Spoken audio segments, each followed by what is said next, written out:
వేరే వాళ్ళ మీద నెట్టి అధికారులు వచ్చిన ఒక ఏమంటాం ఒక అతని ఏ మాటతో తిట్టినా కూడా సరిపోదు ఈ ప్రపంచంలో. అటువంటి మనిషి కాదు, అది ఒక సైకో. అటువంటి సైకోని మీరందరూ గెలిపించారు. సరే, దానికి అనుభవిస్తున్నారు. ఇవాళ మళ్ళీ మీరంతా తెలుసుకుంటున్నారు మన పరిస్థితి ఎలా ఉంది. ఇప్పుడు ఇదివరకు ఎలా బతికాము మనం, ప్రపంచ దేశాలకే తలమానికంగా మిగి ఉన్న మన ఆంధ్ర రాష్ట్రం మరి ప్రపంచ పటంలో ప్రపంచంలోనే తలమానికగా ఉన్న మన ఆంధ్ర రాష్ట్రం మరి నాడు ప్రపంచ పటంలోనే లేకుండా పోయే పరిస్థితులు కాదు, పోయాం అని చెప్పుకోవడానికి ఎటువంటి అనుమానం లేదు. మళ్ళీ మన పునర్వైభవం తీసుకోవాలి మన ఆంధ్ర రాష్ట్రానికి. అలాగే తిరిగి ఈ ఎన్నికల ద్వారా మన అందరి పేర్లు కూడా చరిత్రలో సువర్ణాక్షరాలతో లిఖింపబడినట్లుగా మనం మళ్ళీ మన చరిత్రను గుర్తు తెచ్చుకోవాలి. ముందు ఎన్టీ రామారావు గారు నాకు ఇంత జన్మనిచ్చి నన్ను మీ అందరి గుండెల్లో ఆయనకు ప్రతిరూపంగా నిలిపినందుకు విశ్వవిఖ్యాత నట సార్వభౌమ ప్రపంచానికి నట విశ్వరూపం ఎలా ఉంటుందో చూపించిన కారణ జన్ముడు నా నాన్నగారు, నా గురువు, నా దైవం అయిన నందమూరి తారక రామారావు గారిని ప్రతి ఒక్కరు స్మరించుకోవాలి. ఎందుకంటే ఇది ఒక చారిత్రాత్మక అవసరం. ఇవాళ ఆనాడు తెలుగుదేశం పార్టీని పెట్టి మరి ఆనాడు ఎన్నో సంస్కరణలు, అభివృద్ధి కార్యక్రమాలు చేపట్టారు, సంక్షేమ కార్యక్రమాలు చేపట్టారు. అవి ప్రజలందరికీ కూడా ఎంతో ఉపయోగకరమైనవి, సానుకూలమైనవి కూడా. ఎన్టీఆర్ రాజకీయాలు రాకముందు వచ్చిన తర్వాత ఆయన ప్రవేశపెట్టిన పథకాలు, అమలు చేసిన పథకాలు ఇప్పుడు కూడా ప్రతి ఒక్కరు కూడా వాటిని పేర్లు మార్చుకుని వాటిని కొనసాగిస్తున్నారు తప్పితే వాటిని ఆపలేదు. ఆపితే ఊరుకుంటారా మీరు? చీల్చి చెండాడరు. మరి అంటే ఎన్టీఆర్ అంటే పేదవాడి ఆకలి తెలిసిన అన్న ఆయనే. అలాగే జనం భవితకు భవిష్యత్తు వేసిన అమ్మాయినే. అలాగే ఆయనకి అండగా నిలిచిన ఆడవాళ్లకు, మహిళలకి, ఆడపడుచులకు ఆర్థిక స్వాతంత్రం ఇచ్చిన అన్న కూడా ఆయన ఎన్టీఆర్. ఆ తర్వాత నందమూరి తారక రామారావు గారి యొక్క మాతృ పుత్రికైన ఈ తెలుగుదేశాన్ని మన పూర్వ ముఖ్యమంత్రి నారా చంద్రబాబు నాయుడు గారు ఆయన భుజస్కంధాల మీద మోసి అంతే క్రమశిక్షణతో పార్టీని ముందుకు తీసుకెళ్తున్నారు. మరి ఇప్పుడు ఇవాళ జగన్ ఏం చేశాడు? ఏమీ పీకలేదు. ఈ 3 సంవత్సరాలు, ఈ 5 సంవత్సరాలు, 3 సంవత్సరాలు రాజధాని అంటూ సమయం గడిపేశాడు. దాని తర్వాత నవరత్నాలంటూ ఈ యొక్క బయట అప్పులు చేసి ఈ నవరత్నాన్ని తీసుకొని మన భుజాల మీద పడేశాడు ఈయన. అంటే ఏమవుతుంది రేపు నవరత్నాలు? ఇవాళ 10 లక్షల కోట్ల రూపాయలు అప్పు అంటే ఎవడు తీరుస్తాడు? ఇవాళ ఆడవాళ్ళు నీ ఎంత మోసం చేస్తున్నాడు ఆయన.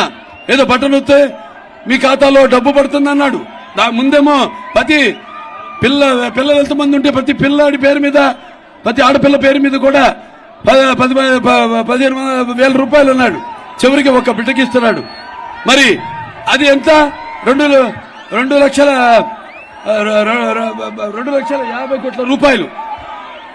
మరి మిగతా 10 లక్షల కోట్ల రూపాయలు ఏమైనట్టు మీరందరూ అడగాలి ఏమైందని. మాట తప్పనంటూ మంట పెట్టేశాడు రాష్ట్రానికి. అంటే మడమ తిప్పనంటూ మెడలు విడిచేస్తున్నాడు.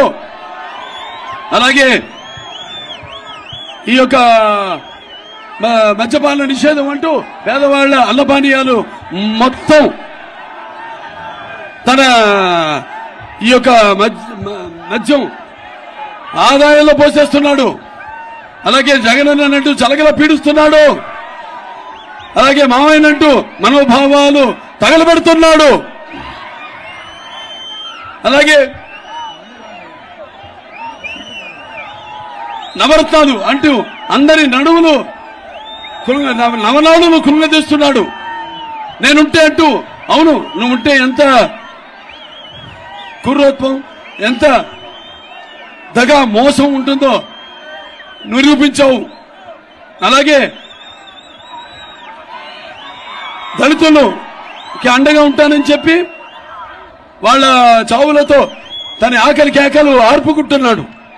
నా అక్క చెల్లెలు, నా అన్నదమ్ములంటూ ఆ అక్క చెల్లెలు అన్నదమ్ముల ఆస్తిలో వాటా అడుగుతున్నాడు. అలాగే నా అక్క చెల్లెళ్ళంటూ మీ అందరు ఉసురు పోసుకుంటున్నాడు. అలాగే మనం చూస్తే అమరావతి రైతుల మెతుకులు రక్తపు కూడిలా మార్చుకున్నాడు. అలాగే రాష్ట్ర ముఖ్యమంత్రిని అంటూ దినగంత్రి పాలన చేస్తున్నాడు. అలాగే నాయకుడిని అంటూ నయవంచుడుగా మారాడు. అలాగే ఋషికొండ విశాఖపట్నంలో దాన్ని తవ్వి తన కండకావరం ఎంత ముదిరిపోయిందో చూపిస్తున్నాడు ఈ జగన్. కాబట్టి మీరంతా చాలా అప్రమత్తంగా ఉండాలి. కానీ ఇవాళ చూస్తున్నాం మనం, ఇవాళ జనం మొన్నటిదాకా భయభ్రాంతులతో ఒడుగుతూ బయటికి రాలేక ఉన్నారు.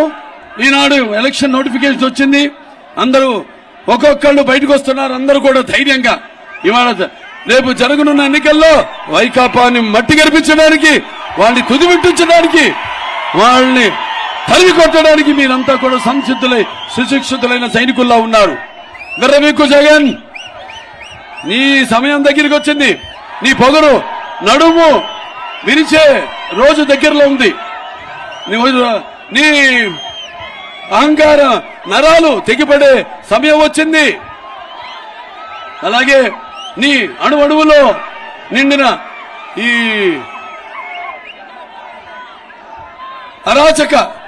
అరాచకం అంతమైపోయే ఈ ఎన్నికల యుద్ధం మొదలైంది. అలాగే నేను అంటూ విర్రవీగే నీ ఈ అధికార మదమే నీ నడు విరిచి, నీ అహంకారపు కొమ్ములు వంచి నీ బతుకు ఏపాటితో చెప్పే ఎన్నికల సునామీ రాబోతుంది జగన్, గుర్తుపెట్టుకో. ఎదురు చూడు, ప్రజల ఈ యొక్క తీర్పు ఎంత సూటిగా నీ గుండెను కొడుతుందో. అలాగే కళ్ళు మూసుకుపోయి ఒళ్ళు మరిచి ఇన్నాళ్లు ప్రజలను మట్టి కరిపించి మరి చేసిన దుర్మార్గపు పాలనకు ప్రజలంతా ఏకమై నిర్దిష్టాన దీక్షతో నిన్ను మట్టిలో పాతిపెట్టి మీ ఉనికేంటో చూపించడానికి మీరంతా సిద్ధంగా ఉన్నారో లేదా?